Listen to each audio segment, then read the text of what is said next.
Hello and welcome to Future Squared. Stephen Hawking once said that intelligence is the ability to adapt to change, so let's adapt. My name is Steve Glaveski, and each week I'll bring you conversations with preeminent thought leaders from a variety of fields to help you think in a multidisciplinary way, keep goals in your professional and personal life, and better navigate what is fast becoming a brave, new world. Future Squared is brought to you by Collective Campus, an innovation accelerator that works with organizations to unlock their people's latent potential to create more impact for humanity and lead more fulfilling lives. If you need help driving your organization's innovation strategy, visit collectivecampus.io. And without further ado, come with me if you want to live.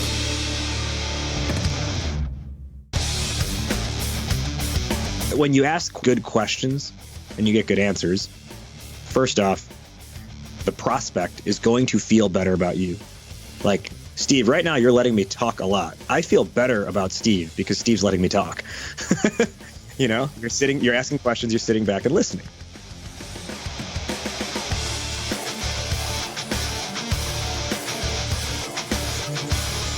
welcome back to Future Squared for episode number 340 with Raj Nathan.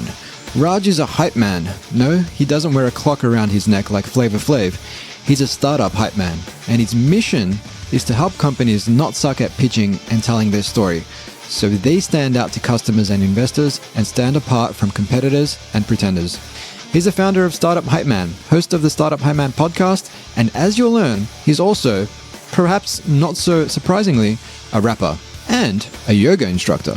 We explored a number of topics in this conversation, including 1. How to tell better stories to sell what you do. 2. What the ideal sales call looks like, especially in the SaaS space. And most importantly, 3. The merits of old school versus new school hip-hop. With that, give it up for my guest, straight out of Chicago, Raj Nathan.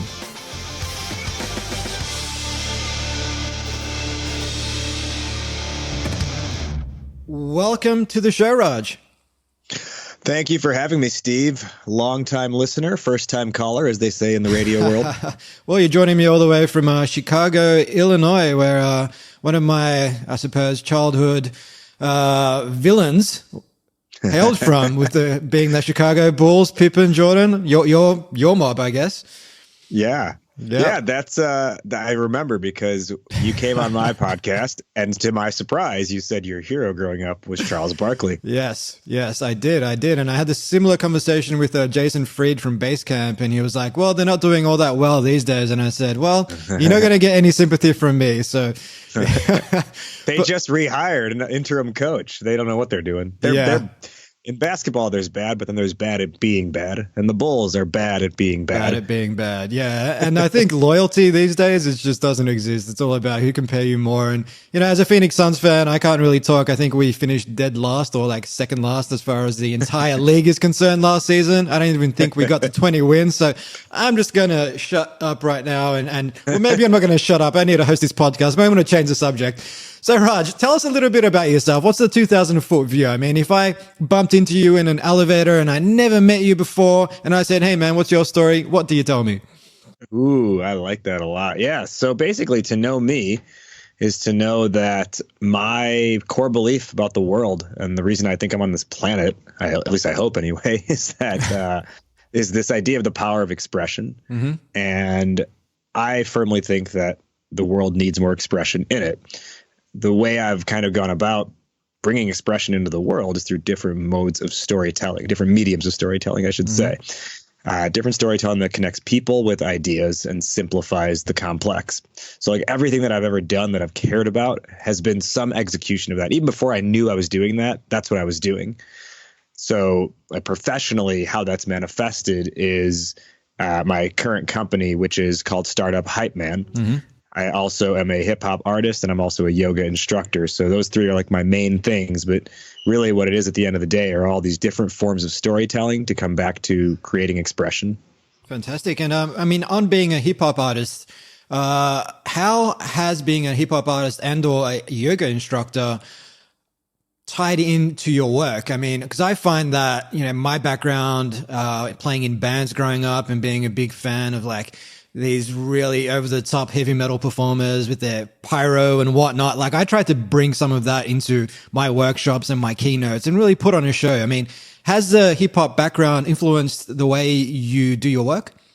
I like that you said you try to put on a show, because I think that probably sums it up perfectly for the way I go about my business. When I do keynotes, when I do talks, like I am literally rapping on stage a lot of the time. Awesome. And then I'll segue it into a talk, and that's obviously a much different way to get the crowd going. And it's fun and everything. But even outside of just being on stage, the angle that I take with Startup Hypeman, I mean, first off, like, a hype man is a very hip hop thing, right? Yeah, Flavor Flav. Exactly. Yep. Exactly. So, but the work that I'm doing day in and day out with different startups is really with a starting point of entertainment. So the way I'm looking at communication and pitching and storytelling is through the lens of entertainment. And my belief is that business communication should be treated more like entertainment. Because if you think about an entertainer, their only goal is to create an emotion out of the audience, right? Mm-hmm. And they are not concerned with anything else. They are just concerned with, how do I get the audience to feel something, whatever emotion they want? How do I get them to feel that emotion? And because that's their goal, they cut out all the fluff, right? If you think about how a lot of entrepreneurs speak, how a lot of executives speak, they get they pull you down into the weeds and try and tell you every little last detail. I'm sure you've been in maybe sales calls or pitches before where that's been the case. Especially SaaS sales calls via screen share. Yes, that's exactly right. They'll try and tell you every feature, everything that they do, everything. But the entertainer, like to me, that's the equivalent of going to a concert and the artist on stage coming out on stage, be like, all right, how are we doing tonight? Yeah, we're doing great. Okay, awesome. I'm so excited to be here. I'm so excited to play you every song from our entire catalog ever, even if you don't really like the song that much, because you know what? It's important to us, and that's what we're going to do tonight. Yeah. Right? Like, that's not how the band goes and takes the stage. They also don't have the funds to book out Madison Square Garden for, whatever the 18 hours it would take to get through their entire catalog. Yeah. Potentially more if you're, obviously a legendary band. Mm-hmm. So that's like I think the best comparison I can make between like how sales are being conducted, and particularly SaaS sales these days, and how I think they should be conducted, right? It's not like, don't be the artist that goes on stage and just plays through the entire catalog. Go through your greatest hits. Yeah. And I think also, like, from a sales perspective and from a evolutionary perspective, I mean, when we were evolving on the African savannah, I mean, it wasn't about words, right? It was about sight, sound, taste, smell. And it's that visceral stuff that sticks with us. It's the stuff that's more memorable. And I guess if you can make sales or make your product more entertaining, it's going to stick with people, and they're going to remember you, and they're going to talk about you, and they're more likely to do business with you as and when the time comes for, them to seek out a product like yours. Whereas if it's just words on a page, or if you're in a sales call and you are, like you said, just riffing on here's this feature and that feature and like 17 other features you never even asked for, well, that's just boring. Yeah, think about like when you were in college and you had the professor who just read from their PowerPoint slides. There was no reason to even show up to that class. Yeah. And chances are you didn't. I definitely did not. Right. And that's where I think a lot of sales is headed, or maybe it's always been there, but it's definitely there right now, is like where everyone's too professorial, too academic about it, too rigid. And especially if there's data involved, they're just like constantly throwing out number after number after number, even if it doesn't have context. But, the portal to get people to understand and to listen and to ultimately care and want to do business is storytelling, right? Like that's how you get that emotion out of them. So tell stories when you're talking to your customers, when you're talking to investors. Tell stories to hook them in. Like scientifically, the brain wants to hear stories. Yeah, 100%. And we'll get into stories. But before we do, I wanted to just ask you, who are some of the biggest hip hop influences on you? So in my opinion, the greatest lyricist of all time is Eminem. So he's one of my all-time favorites. Now, I will say it is hard to listen to some of his older songs now just for like the content of some of them that I didn't necessarily like realize when I was a kid, but I still think just like straight lyricism, he's fire. I'm also really influenced by Black Thought and the Roots. More recent modern day, very much Childish Gambino. And then like J. Cole, Kendrick Lamar, Talib Kweli from late 90s, early mid 2000s, big influence. And I think of like the old school. Yeah. It's almost like taboo for me to say, but like, I don't like a lot of like super old school rap. Cause to me, it's just like the rhymes are so like easy and Humpty Dumpty, you know, like obviously like Rapper's Delight by Sugar Hill Gang is a classic, but like the lyrics of that are just so easy. I guess, I mean, I guess it depends on what you look at. Cause I found some of those older groups, had a lot more purpose behind what they were doing. Like, for example, Public Enemy. You know, there were, and I find these days there might be more layers to a lot of hip hop, and by no stretch of the imagination a hip hop connoisseur, but in terms of the actual underlying meaning and purpose of the music, I feel like there's a bit of a disconnect nowadays compared to what it used to be back in the, say, 80s and 90s when it was a bit more about social change. Yeah, I think now it's like you have to like broach that topic by like only via metaphor, because it's like been done so many times, right? Yeah. And people need it in a different way. But yeah, I think, you know, like Public Enemy, but like even if the rhymes for that were, I think there were actually some decent rhymes to Public Enemy, but like the content was dense, right? So that was good. But if we go back to like, I wouldn't even say necessarily old school, but I think like Biggie was the first great like the first great lyricist. Yeah.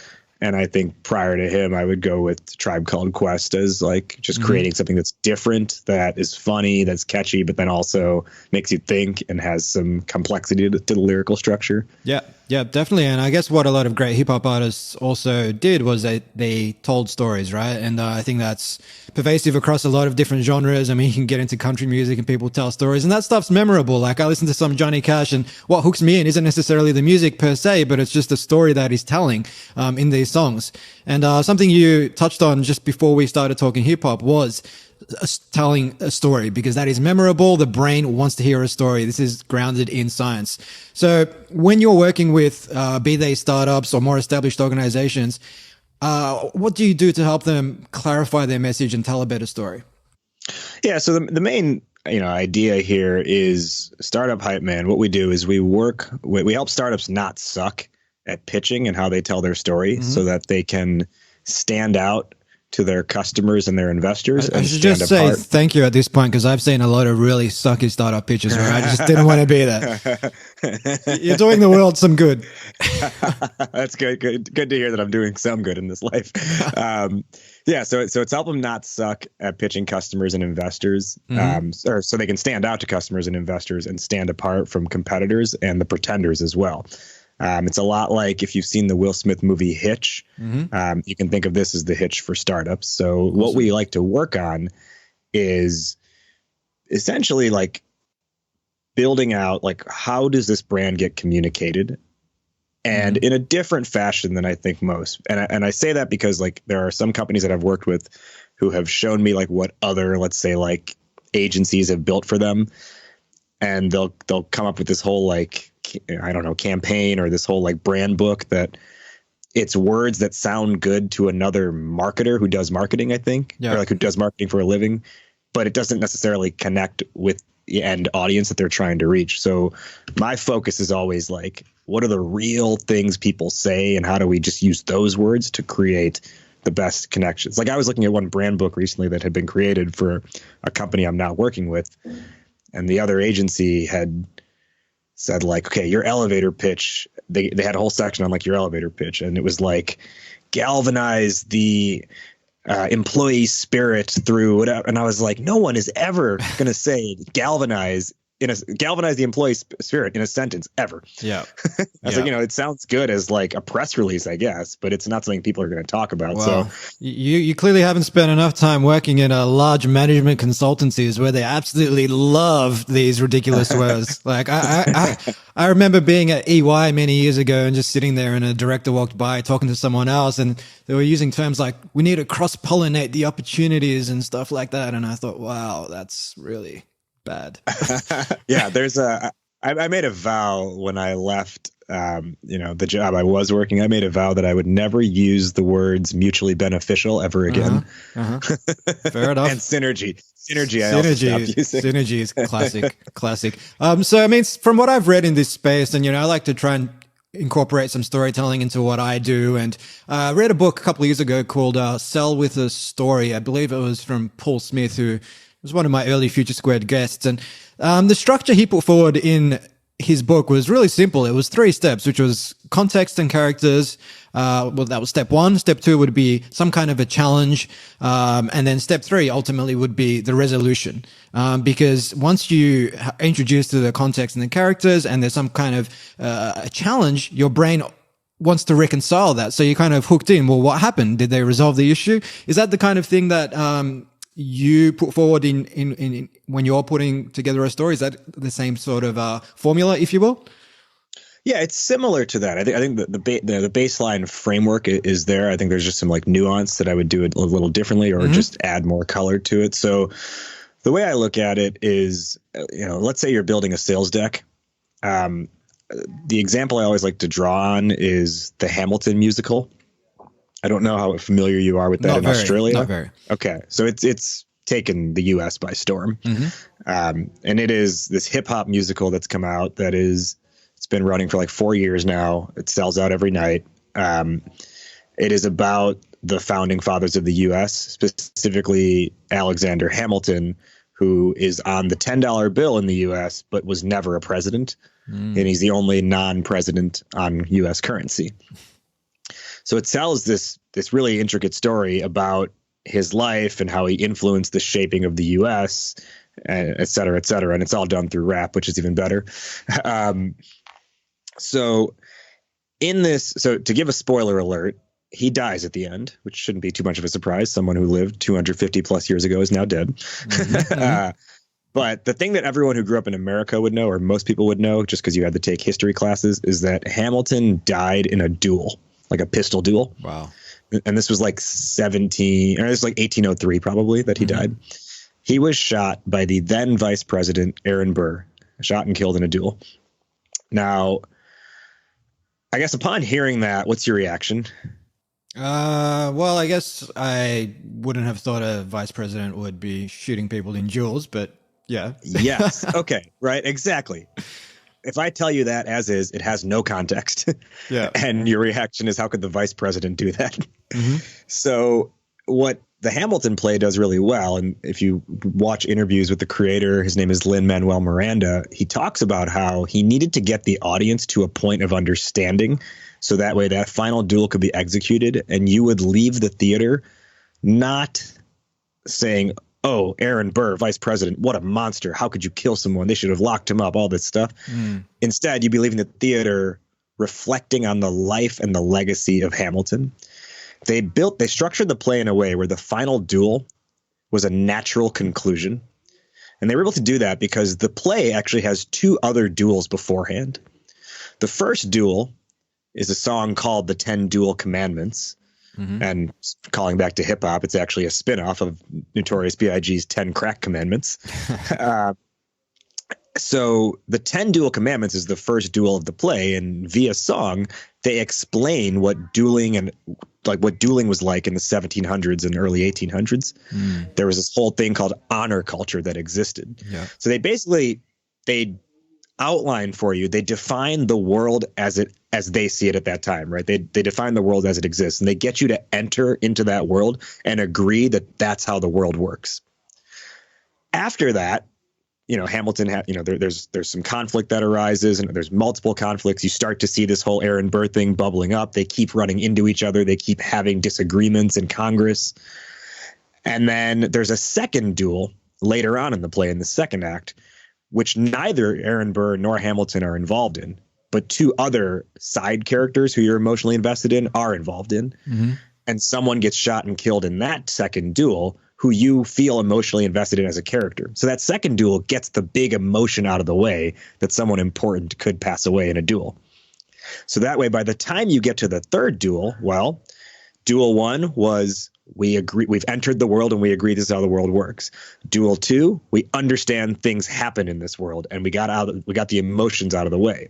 So duel 3, Hamilton versus Burr, Burr shoots Hamilton, and again, you're prepared for that conclusion. It makes sense to you. It's a natural ending. Therefore, you're leaving the theater with the exact opposite reaction of how could the vice president do that, as you did, right? So I just gave you Burr shoots Hamilton. I gave it to you once without context, and I gave it to you once with context. Notice how it is a fundamentally different understanding on your end when you have the context. And to bring that into a business case here, what a lot of companies are doing are jumping to the conclusion. They are talking right away about, hey, this is our software solution. This is what we have. Buy from us, right? They are giving you the duels without context. Versus the way I believe a sales deck should be structured is outline the world as it exists today, like relative to your industry, relative, to the product or essentially the market need, and then introduce some change happening in that world. After you introduce the change, you can then go into like what happens because of that change, right? Like what's the impact? What's the impact? What's the market going to do because of that change? And potentially even like what happens if you don't adopt the change? And then, hey, here's other companies who are already thinking this way. That's when you bring in social proof, case studies, et cetera. And that to me creates a natural lead in then to your solution, which if it's a demo call, that segues into the screen share demo. Yeah, and that makes a hell of a lot of sense. And I think from the perspective of some of the stuff that we do, I think what we talk about is the fact that, technology change or Moore's law is ultimately creating an environment that's a lot more ambiguous, and you can't rely on 5-year plans anymore. As a result, you need to get better at experimentation. And by the way, if you don't, here's what happens to you. Here's some other organizations who perhaps have evolved the way they go about creating value, and they are, as a result, kicking ass. And now here's what you can do to essentially replicate what they do. Is that kind of along the lines of what you're proposing there? Yeah, I think what you just said is, I think you guys are doing it fantastic if that's the format you use. Yeah, very much so. Whether it's a pitch, whether it's a proposal that we put together, whether it's a story on our website, whether it's an email course. And I think that's something that's important to call out, that storytelling is not just something you do verbally. It can take the form of many different forms. And also with our demo calls, let's talk about demo calls, because I know you've been doing some work in this space. And, I got off a demo call with a SaaS company last week.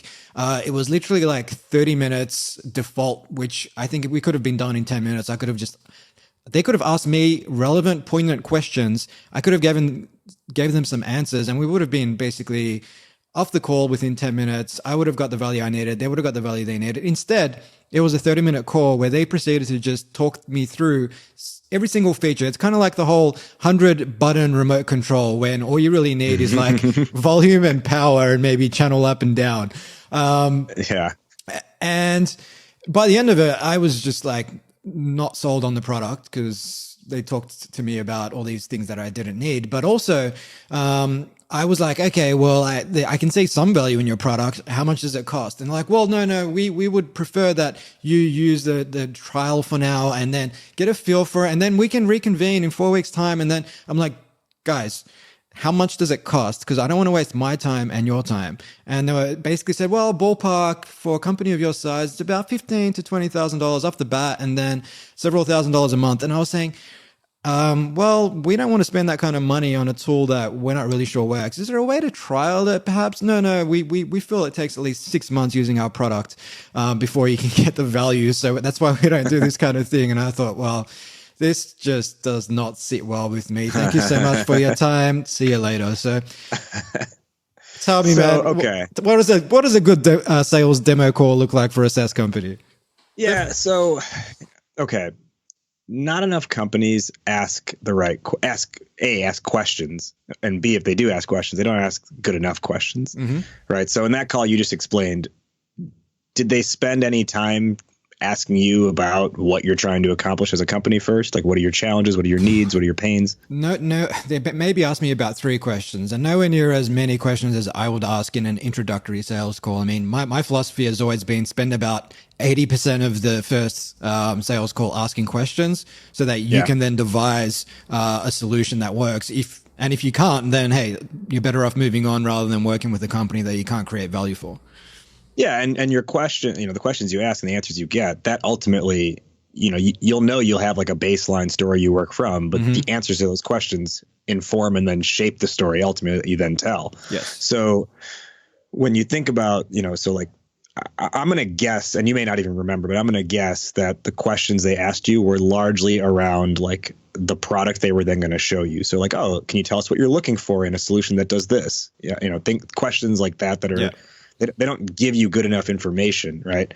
So instead, you really have to like ask questions that get in the head of that person and get them to explain their situation to you. Like just a fantastic starter question is as simple as, can you tell me about your company, right? And then from there, your question 1B or your derivative question from there is, okay, so what challenges are you facing, right? And then from there, okay. And then you basically do want to like chase that rabbit hole down. And trust me, I know for some people this is like sales 101, but a lot of people just are glossing over this. And I see this from the demo calls that I review where, I'm watching 45, 50-minute recordings and I'm taking notes as I'm watching it. And we get to 46 minutes in and they find out the company has no budget. And I'm like, you could have saved 38 minutes if you just asked the right questions up front and figured out if this was even a qualified person to speak with. I think that, one of the big things too is, and you'll hear people say like there's the BANT acronym I'm sure you've heard before: budget, authority, need, timeline, right? That's not decent. That is a really good like starting point to go off of. But I think, even beyond that, you need to create an environment where you can ask a question and sit back and let them respond and not feel so compelled to jump in with like, oh, we can cover that. Yep. Right. And there are times where you can pepper in like, oh, you mentioned this, that's similar to someone else we're working with. And we found a solution for them. So I'm sure we can address that. Let's talk some more about this other thing. Right. And when you ask good questions and you get good answers, first off, the prospect is going to feel better about you. Like, Steve, right now you're letting me talk a lot. I feel better about Steve because Steve's letting me talk. Yeah. You're asking questions, you're sitting back and listening. Yeah. Yeah. Even just real quick on that, I just finished reading $1 Trillion Coach about Bill Campbell, one of Silicon Valley's legendary coaches. And he worked with Eric Schmidt and Mark Zuckerberg and Larry Page and basically anyone and everyone, even Steve Jobs. He had a weekly walk with Steve Jobs. Every Sunday they'd go for a walk and just talk shop and talk about life. And one thing he actually didn't write the book. He passed away a few years ago, but Eric Schmidt and a few other of his mentees wrote the book. And apparently Bill Campbell would always say, listen to people, because if you listen to people, they feel valued. And, your people make you a leader. It's not your title that makes you a leader. So just what you said there, Steve's letting you talk a lot, and that makes you feel valued and makes you feel important, makes you like Steve, right? It's a simple thing, but if you go into a sales call and you just talk the whole time and you don't know anything about that prospect, they're not going to like you, and they're probably not going to think that your product really solves their problem because you don't really even know their problem. Yeah. It's if you talk too much and you don't listen, you're basically conveying to them inadvertently that you don't care about them because what you have will work no matter what, which people don't believe that to be true. Another thing that is important in this mix is I really like this technique to use, and the companies I've been having use this have had a lot of success with it, is like when you think you've exhausted all of your questions, ask one more question. And I just call it the what else question. Mm-hmm. And it's something that I learned from my girlfriend, actually. She is not in sales or anything like that. She works in the medical field. But if I come home after a day of work and we ask, like, how's your day going? And she'll ask me about my day. I'll tell her some stuff and then she'll respond and stuff. And then she'll just ask me, what else? And I feel like at that point I've said all I can. But when she asks what else, I always manage, or almost always manage, to say something more that I hadn't thought of before. Mm-hmm. And I was like, this is interesting. Every time she asks this, I say more. So then I started testing that out on my own calls, and it worked. And so then I started bringing it to the startups I was working with, and it works. Where you don't have to ask it in that exact phrasing, but I think a great way to say it is, hey, thanks so much for sharing all this information thus far. You know, you mentioned these were some of your key points that you mentioned, X, Y, and Z. Before we move any further, what else should I know? Mm-hmm. And you'll get one of two outcomes if you ask that question.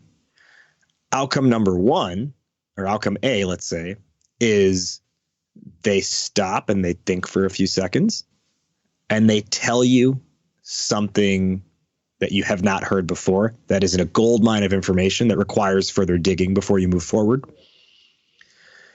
Option B, there's three options. Option B is they will reiterate one of the key points. So that way, you know, hey, that's really important to them if they're now reiterating it again. Or option C is they will actually tell you, no, you know what? I think that pretty much covers it. Just, you know, the big thing is blank, and they'll say that pretty much covers it, but then they'll ultimately still reiterate, you know, one of the key points that you brought up. And that's a great way to, you know, you're able to check in with them and you're able to get a lot more information that can help you out so much. Mm-hmm. And it's as simple as asking, what else should I know? The key, though, is you got to, you know, because I had a company try this, but like they used what else as like their second question. And I was like, no, like you don't know what is yet. You have to do that before you ask what else. Yeah. And I often like to ask, depending on whether or not this person has authority or not, sometimes, is there anyone else I should speak to at the organization, especially if it's a large company where they might have multiple business units who can all be your customer. If they know that other business units or colleagues of theirs are having the same problem, then speaking to them could mean that you might end up with two customers instead of one, or even 3, 4, or 5, just by asking a simple question like, is there anybody else I should speak to or anybody else who you think might benefit from a conversation? Just a simple thing. Yeah, and if it's not a cross-sell opportunity, it's oh, wait, there are actually other decision makers for this specific opportunity, and you need to get them on board before you try and win this thing. Exactly. The key though with those questions, like whether it's that or whether it's the what else question for information, is you have to be comfortable with like 5 seconds of silence. Mm-hmm. Right. You have to ask the question and then sit back and let them think and respond. And 5 seconds in that moment feels like 50 seconds. So there's that awkward pause, but you have to give them time to think about what you just asked and not jump in and be like, well, you know, like, here's what I mean. Right. Just let them process and let them think, and then they will talk. Yeah. Totally. And I think the same applies in day-to-day conversations where, you know, if you're having a D&M, shall we say, with someone, it's not a matter of filling in the blanks and the awkward silences. Just by sitting back and just waiting, you're probably going to have a far more meaningful conversation than if you were to just, you know, try and fill in the blanks because it's awkward. Right. So I think demo calls make sense. So I'm looking forward to a world whereby startups are just throwing out awesome pitches and SaaS demo calls are just absolutely nailing it. I look forward to that. Hopefully it's not too far away. But before we wrap up and throw you into our lightning round, I'd love to just quickly touch on your podcast, Raj. I mean, it used to be called The Edge of Your Comfort Zone, but nowadays it's a Startup Hypeman podcast. What can you tell us about the podcast? Yeah, no, actually, it used to be called Discover Your Inner Awesome. Edge of Your Comfort was actually it was a podcast I was just a guest on, but my podcast used to be called Discover Your Inner Awesome. My bad. All good. It was born out of my previous company. Mm-hmm. And then when we shut that down, I retained ownership of the show, kept it as Discover Your Inner Awesome actually for 3 more years. And then at the start of this year, 2019, put out an episode that said Discover Your Inner Awesome is dead. I did an audio eulogy of Discover Your Inner Awesome and then transitioned it to Startup Hypeman, the podcast, just to be more aligned with the audience I'm looking to build and talk to and everything. And really the concept of the show is having a startup leader on as a guest every episode and talking to them about and learning from them what is a strategy, tactic, or a mindset that they employed to help grow their business. And that could be something that worked or something that actually didn't work, but then they've learned something and then were able to grow their business as a result. So really the goal is, and this feeds into the mission of Startup Hypeman as a whole. So to give you just a little bit more context, the mission of Startup Hypeman as a company is basically, I'm sure you're familiar with the stat, 9 out of 10 startups fail, or 9 out of 10 companies fail. Yep. So to me, that's an environment designed for failure. So if it's an environment designed for failure, our mission is to use the power of story to make success inevitable and not the exception. So like the reality I envision is the 3 inevitables or guarantees of life. You're guaranteed death, you're guaranteed taxes, and you're guaranteed your startup making it at the end of the day. So that's the overall mission, and the podcast feeds into that because through hearing the stories and the lessons from other entrepreneurs who are, going through or have gone through similar things that you, the listener, have gone through, you will get a better idea of whatever it takes means for your specific company. No, that makes a hell of a lot of sense. And I guess when it comes to helping startups not suck at pitching and telling their story, so they essentially stand out from the customers, stand out so that customers and investors buy into their stories. That's essentially what you guys are doing. And I absolutely love the whole play on the, nothing. The only 3 things that are inevitable in life are death, taxes, and making it. That's absolutely beautiful. Absolutely beautiful. So, look, you've left our audience with a hell of a lot of value bombs on branding, on storytelling, on pitching, on sales calls. And I think if they want to find out more and connect with you, they should do so over at startuphypeman.com. But before we wrap up, it's time for our 3-question lightning round. Are you ready to rock and roll? Let's start a storm, baby. Let's do it. Question number 1. If you could work for any organization at any stage of the company lifecycle, who would it be and why? Ooh, man. So I got to pick an actual company, right? An actual company. Well, hey, you can make a make-believe company if you like. No. I'll pick an actual one. I would really love to work for the WWE and I don't know about stage of company, but in the late 1990s when they were in what was called the Attitude Era. Yep. So basically, my position would be a storyline writer. Nice. We actually ran, was it like a Monday night with Raj wrestling show or something to that effect? Okay. So yeah, I had a side project it was only a few months. This was a few years ago. Yep. I called it Monday Night Raj as a play on Monday Night Raw, but I created, with a handful of people on the internet, we created this mini online role playing society where you created a character and then you cut promos on each other in a Facebook group. And then I would take that and create these audio episode pay-per-views where I'd be the announcers broadcasting these matches. It was pretty fun. It was way too much work to do, but for a side project, but it was pretty fun to do. Nice. Absolutely love that answer. Question number 2, Raj, is if you could ask anyone a question dead or alive, it might be Andre the Giant, I don't know. Who would it be and what would you ask?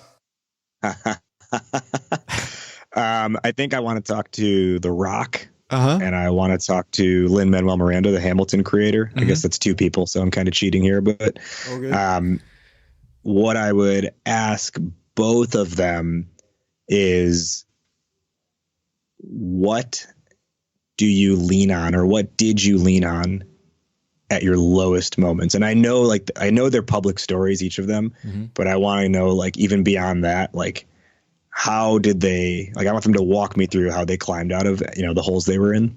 Yep.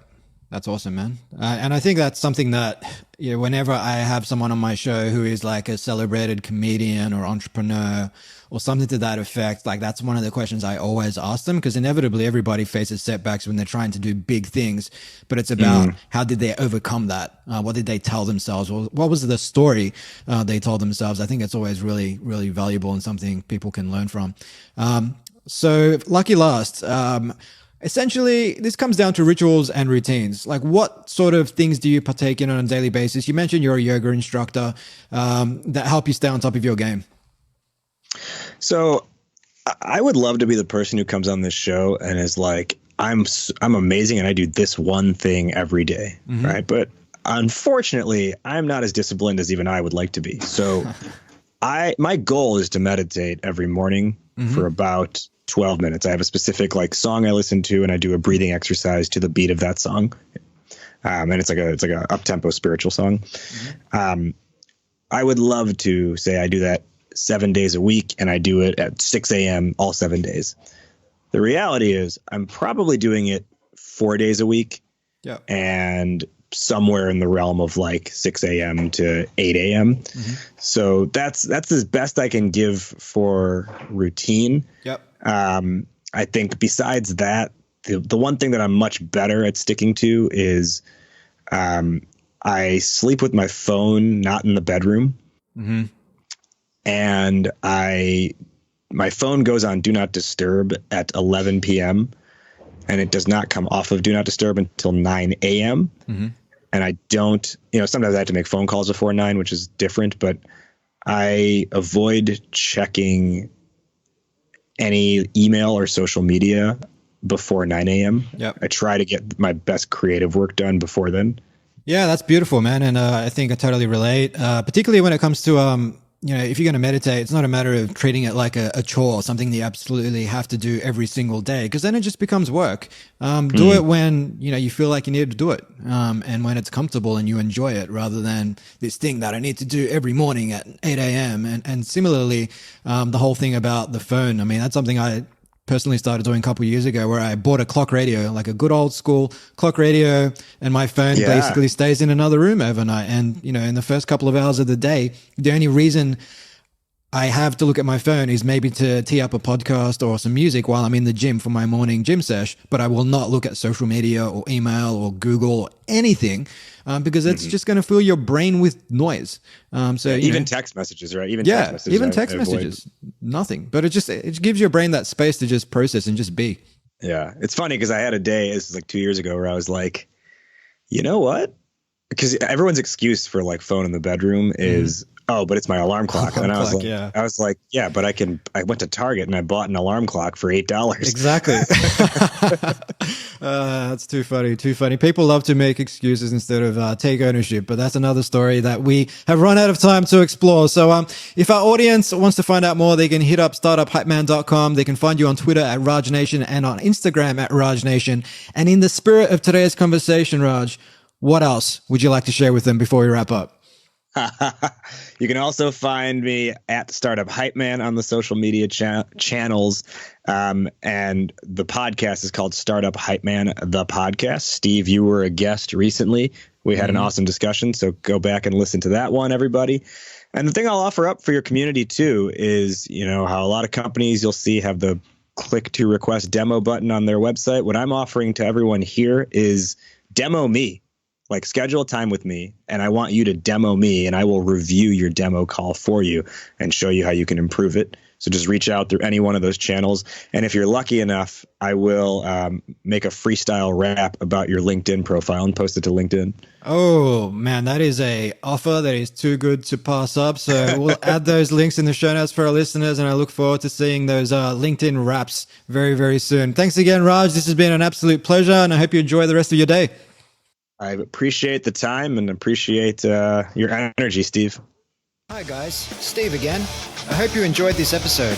If you'd like to receive a weekly email from me, complete with reflections, books I've been reading, words of wisdom, and access to blogs, ebooks, and more that I'm publishing on a regular basis, just leave your details at futuresquared.xyz/subscribe and you'll receive the very next one.